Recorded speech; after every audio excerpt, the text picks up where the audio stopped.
Разработаны и запущены новые цифровые сервисы в целях оперативного получения информации гражданами по вопросам вакцинации и предотвращения дополнительных личных контактов. Минздрав соцразвития в тестовом, но полнофункциональном режиме запустил 4 сервиса.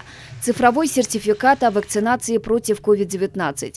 Этот сервис разработан для обеспечения граждан получения в безопасном и удаленном режиме сертификата о получении вакцины против COVID-19. Также для удобства в выборе пунктов вакцинации была запущена интерактивная карта пунктов вакцинации.